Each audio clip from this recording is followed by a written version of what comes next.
Ram hospital जो है वो उसके बारे में अगर कुछ दो लाइनें कह दें आप। क्या बताऊं आपको।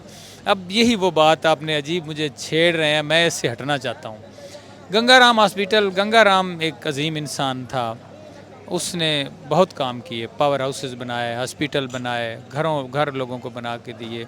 कता नज़र इसके कि वो हिंदू है, मुसलमान है, ईसाई, इंसानियत के लिए काम किया। गंगाराम का मुजस्मा लगा होता था माल रोड पे, शायद किसी जगह पे। तो एक बार हम मेरे कुछ लोग सलाम के जोश में आके, ये शायद सन 47 के बाद का वाक़या है, उन्होंने कहा जब पाकिस्तान बन गया तो इसका मुजस्मा गिराओ। ये मुजस्मा था, तारीखी वाक़या है उसका। कुछ लोगों ने उसको तोड़ा, गिरा दिया, वो गिरा, एक बंदा या दो ज़ख्मी हो गए। तो क्या कहते हैं, आवाज़ पता क्या आई थी? चलो चलो उठाओ इसको, गंगाराम हॉस्पिटल लेके चलो। ऐसे लोगों को आप क्या वेटेज देंगे? मैं बुक इसलिए लिखूंगा, मैं इसमें ये कहूँगा कि जो दोस्त मेरे इस वीडियो को देखें, चाहे वो पाकिस्तान में हैं चाहे इंडिया में हैं, वो अपनी राय भी दें, अपनी इनपुट भी दें, ताकि मैं उस बुक में उनकी राय और इनपुट को भी शामिल करूं, उससे गाइडलाइन भी लूं। मसलन एक होटल पे मैं गया, बोमा संदरा हॉस्पिटल से थोड़ा आगे ना एक नुक्कड़ सी बनती है, वहाँ बेंच पे ना मैं बैठ के तो चाय पी, तो वहाँ कुछ लोग और भी थे, तो मेरी तरफ ना उन्होंने देखा तो कुछ अच्छे नज़रिए से नहीं देखा। वो वहाँ इंडियन ही थे। मैं वहाँ से उठाया। अब सबको हम एक, वो मैंने बताया कि आटे में नमक की तरह ये लोग हैं। क्रिश्चियन का बड़ा रोल है हमारे पाकिस्तान की तरक्की में, हमें उनकी रिस्पेक्ट करनी चाहिए। ये जो हिंदुओं का कितना रोल है पाकिस्तान के अंदर बात कि हमारे पाकिस्तान में MPA MNA हिंदू हैं। अब चूँकि मेरा सियासत से कोई ताल्लुक़ नहीं है, उस पर शायद मैं गुफ्तगू कर भी ना सकूं। राम हॉस्पिटल जो है वो उसके बारे में अगर कुछ दो लाइनें कह दें आप। क्या बताऊं आपको। अब यही वो बात आपने अजीब मुझे छेड़ रहे हैं, मैं इससे हटना चाहता हूं। गंगाराम हॉस्पिटल, गंगाराम एक अजीम इंसान था। उसने बहुत काम किए, पावर हाउसेस बनाए, हॉस्पिटल बनाए, घर लोगों को बना के दिए। कता नज़र इसके कि वो हिंदू है, मुसलमान है, ईसाई, इंसानियत के लिए काम किया। गंगाराम का मुजस्मा लगा होता था माल रोड पे, शायद किसी जगह पे। तो एक बार हम मेरे कुछ लोग सलाम के जोश में आके, ये शायद सन 47 के बाद का वाक़या है, उन्होंने कहा जब पाकिस्तान बन गया तो इसका मुजस्मा गिराओ। ये मुजस्मा था, तारीखी वाक़या है उसका। कुछ लोगों ने उसको तोड़ा, गिरा दिया, वो गिरा, एक बंदा या दो ज़ख्मी हो गए। तो क्या कहते हैं, आवाज़ पता क्या आई थी? चलो चलो उठाओ इसको, गंगाराम हॉस्पिटल लेके चलो। ऐसे लोगों को आप क्या वेटेज देंगे? फिर शेर बनो, मरने दो इनको, क्यों लेके जाते हो गंगाराम हॉस्पिटल में? सर इतनी खिदमात थी उनकी, तो पाकिस्तानियों ने उनके साथ क्या किया? देखिए, मैं तारीख़ का तालिब इल्म नहीं हूँ। बेसिकली मैं इंजीनियरिंग का और टेक्नोलॉजी के साथ सारी ज़िंदगी वाबस्ता रहा हूँ। मुझे इससे इतना तो नहीं, मैं लेकिन आपको लगता है उनकी खिदमात अभी भी, आज भी गंगाराम हॉस्पिटल में जो ट्रीटमेंट हो रहा है वो उसका क्रेडिट उनको जाता है? अल्लाह ताला उनको हर उस बंदे का सवाब दे रहा है जिस को वहाँ से अल्लाह ताला शफा देता है, ये जिसकी थोड़ी सी तकलीफ़ भी रफ़ा हो जाती है। अब देखिए, मैं खुशाब में, जब कैदाबाद से मैं खुशाब आता था ना, तो वहाँ पर एक है ढोडा हाउस। खुशाब की एक स्वीट है, ढोडा मशहूर है।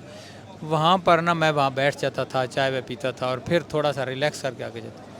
वहाँ एक ना नशई आ जाता था, ये जो नहीं एडिक्टर, तो वो मुझसे उस दिन के नशे के पैसे लेता था। ये 2002 या 1 का वाक़या है। उसको मैं नशे के पैसे देता था। उस मेरी गाड़ी पहचानी होती थी, हफ्ते बाद मैंने आना होता था सैटरडे को लाहौर, तो वो पैसे लेता था। उसे पता होता था ये शाह जी की गाड़ी खड़ी है, उसमें भाग के आना, सर जी मेरी दिहाड़ी। अब वो उसका 200 का या 250 का नशा बनता था, वो मैं उसको दे देता था। एक वहाँ पर मौलवी साहब बुजुर्ग, वो वहाँ पर बैठे और बंदे भी, उन्होंने कहा यार ये क्या तुम कर रहे हो, ये नशई है, उसको नशे के दे रहे हो। मैंने कहा यार मैं इसका इलाज नहीं करवा सकता, इसका इलाज बड़ा महंगा है।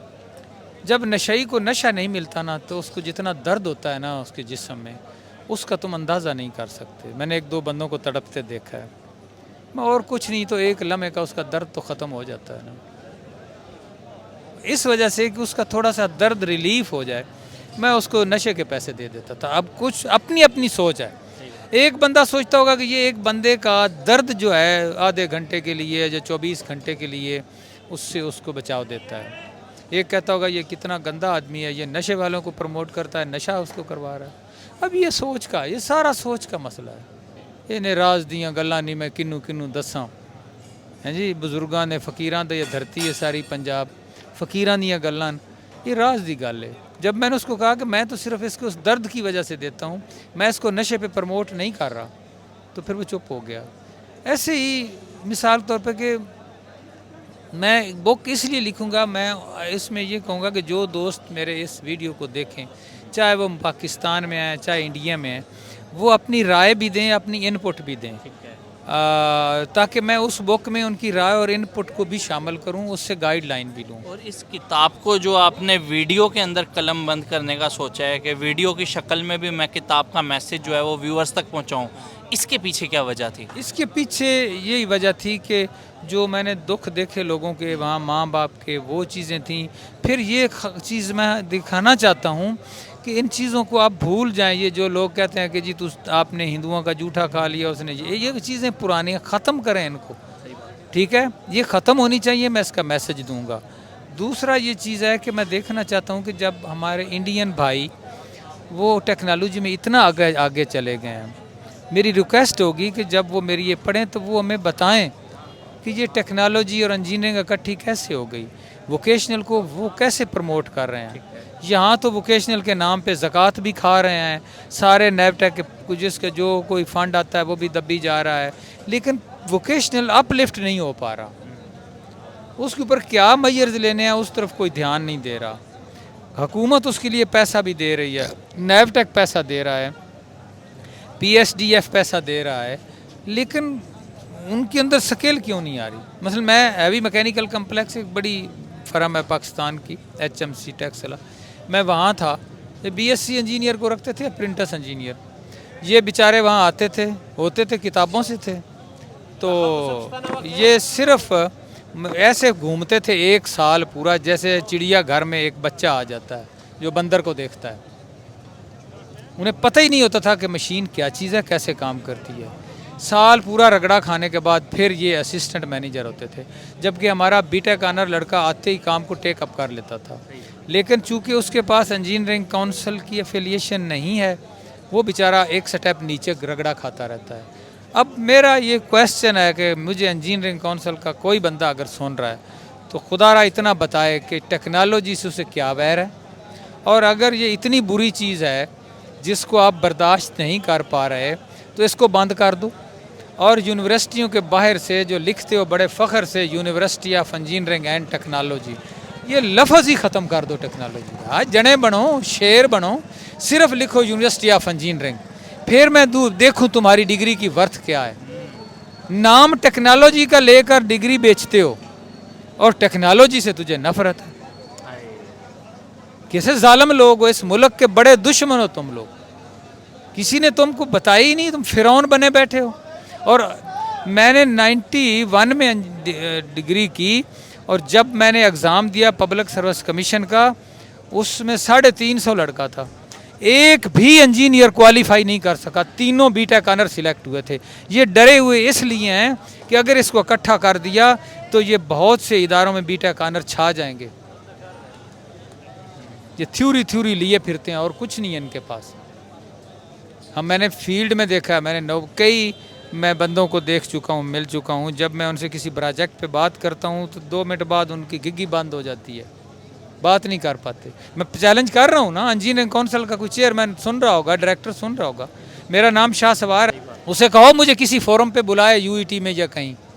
मैं सिर्फ टेक्नोलॉजी से अलहदा करके मुझे दिखाओ इंजीनियरिंग को, फिर देखो। ये तो ऐसी है जैसे आप टेक्नोलॉजी को इंजीनियरिंग से अलहदा करते हो, तो आप ऐसे है जैसे अपने हाथों से नाखनों को अलहदा करते हो ही नहीं सकता।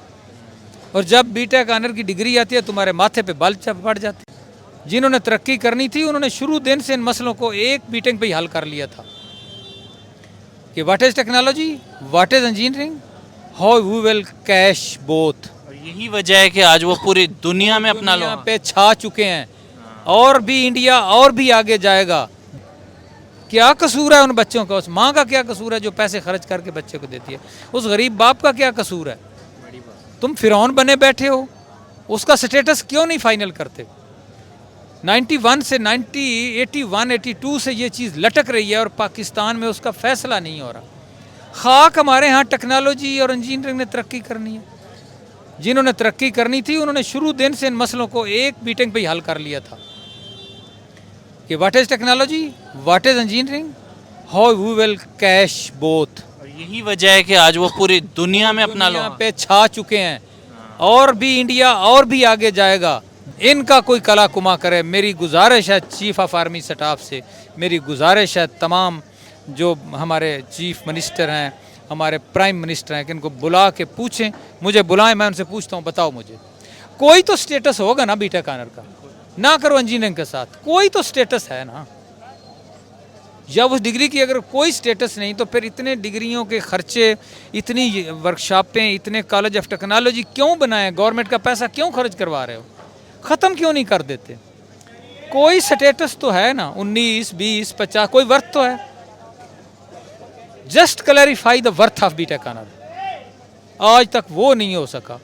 तरक्की इन्होंने क्या करनी है? जिन्होंने करनी थी उन्होंने पहले दिन ही फैसला कर लिया था कि what is BTech, what is engineering. और मैं आपको बताऊं कि इंडिया में बीटेक वाला फ़ख्र से बताता है कि I am BTech, he is the proud. उन्होंने अपने बच्चों को ये प्राउड दिया है कि यू आर द बीटेक। इस कौम ने तरक्की समझ नहीं आती कि ये कोई इनसे पूछने वाला नहीं है। मेरी गुजारिश है कि चीफ ऑफ आर्मी स्टाफ जब अब इतने कल्प्रेट्स के ऊपर उन्होंने हाथ डाल दिया है, स्मगलर्स के ऊपर, ये इंजीनियरिंग काउंसिल के चेयरमैन और इन सबको अंदर बुलाएं आर्मी हाउस और इनसे पूछें कि इसका स्टेटस क्या है, बस बता दें। हमें कोई शौक़ नहीं कि इंजीनियरिंग का लफ्ज़ हमारे साथ लगाओ। हम जब काम करेंगे हमारे बच्चे बीटेक तो वो अपना स्टेटस खुद बना लेंगे। तू तो काम कर ना, अपना बता ना। हर काम में हिच डाली हुई है।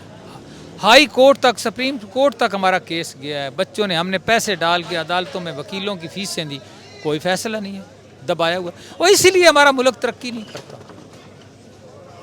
बाकी देखने वाले व्यूअर्स को भी मैं कहूँगा कि आप कमेंट सेक्शन के अंदर ज़रूर बताएं जिस तरीके से सर ने कहा है कि भारत के अंदर कितना काम हो रहा है। ये बीटेक के हवाले से वोकेशनल ट्रेनिंग की अगर बात की जाए तो कितना काम हो रहा है, आप कमेंट सेक्शन के अंदर ज़रूर बताएं। अभी हमने एक प्रीफेस वीडियो बेसिकली बनाई है, आगे सर बाकायदा पूरा अपने सफ़रनामा जो है वो लिखने जा रहे हैं किताब की शक्ल के अंदर, जो कि मैं ये पर्सनली सर मैं जो पर्सनली समझता हूँ जो किताब आप लिखने जा रहे हैं वो पाकिस्तान में रहने वाले लोगों की सोच बदल देगी। जो पाकिस्तान में रहने वाला आज भी शहरी ये सोचता है कि यहाँ से अगर कोई भारत जाए तो वो बहुत ही जुल्म होगा, पता नहीं किस तरीके से वो वहाँ पे होगा। अभी आईसीसी वर्ल्ड कप चल रहा है, बहुत से लोगों ने वीज़ा वगैरह भी अप्लाई किए हुए हैं, बहुत से नहीं जा सके इस वजह से कि पता नहीं उधर क्या सूरत हाल होगी क्या नहीं। ये तमाम लोगों की सोच एक दफ़ा जो है वो सर अपने सफ़रनामा से जो है वो बदल देंगे। और वीडियो बनाने का बेसिकली मकसद ये है, वीडियो पैगाम जो है वो ज़्यादा जल्दी पहुँचता है और जो जदीद दौर चल रहा है इसमें लोग वीडियो सुनना जो है वो ज़्यादा पसंद करते हैं। किताब भी पढ़ते हैं, किताब का भी ज़माना है, किताब भी पढ़ी जाती है, लेकिन वीडियो क्योंकि डिजिटलाइज वर्ल्ड हो गया है, वीडियो बहुत ज़्यादा शौक़ से देखी जाती है। मैं बहुत ज़्यादा ममनून और मशकूर हूँ सर आपका, आज आपने अपने कीमती टाइम में से जो है वो हमारे चैनल के लिए, हमारे व्यूअर्स के लिए टाइम निकाला। जो प्यार आप लोगों ने दिया है, मैं और सर दोनों उसके बेहद मशकूर हैं। जो प्यार आप लोगों की तरफ से दिया गया है, आप मज़ीद मतलब जो है कमेंट सेक्शन के अंदर बताइएगा कि सफ़रनामा में जो है वो आप क्या क्या चाहते हैं कि सर किस किस चीज़ को जो है वो कवर करें। अगली वीडियो तक के लिए अपने मेज़बान अली रज़ा को दें इजाज़त, शाहसवार साहब के साथ हमें दें इजाज़त। अल्लाह।